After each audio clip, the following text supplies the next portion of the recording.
السلام علیکم ناظرین، کیسے ہیں؟ ٹھیک ٹھاک، امید ہے سب خیریت سے ہوں گے۔ بھائی آپ سے بات یہ کرنی ہے نا کہ بہت سارے لوگ فیس بک سے کنیکٹ کرتے ہیں یا میسنجر سے یا واٹس ایپ سے، تو وہ نا تھوڑی دیر سبسکرائب کرتے ہیں، بعد میں پھر ان سبسکرائب کر دیتے ہیں۔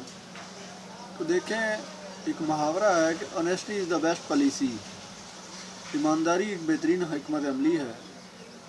خواہ کو کہیں بھی ہے، کسی بھی مذہب، ذات یا پات سے تعلق رکھتا ہے، تو ایمانداری جو ہوتی ہے نا، یہ انسان کو بہت فائدہ کرتی ہے۔ تو آپ جو ہے نا سبسکرائب کرتے ہیں تو پرماننٹ رہیں۔ تو میری آپ سے یہی ریکویسٹ ہے۔ اور بہت سارے لوگ مجھ سے واٹس ایپ پہ یا فیس بک پہ پوچھتے ہیں کہ بھائی پرماننٹ رہنا، پرماننٹ سبسکرائب رہنا۔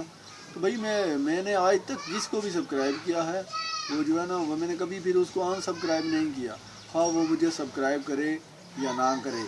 تو کیونکہ میں نے اگر ان سبسکرائب کر بھی دیا تو کیا حاصل، مجھے کیا ملے گا؟ کوئی بتا سکتا ہے اس میں کیا لاجک ہے؟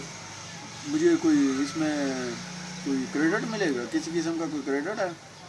ہاں، تو میرے بھائی انڈیا سے، پاکستان سے، بنگلہ دیش سے، یہ جو بھی لوگ اردو لینگویج کو سمجھتے ہیں، بیرون ملک پاکستانی اپنے بھائی جو ہیں، تو ان سے ریکویسٹ ہے تو پرماننٹ رہیں اور کوشش کریں۔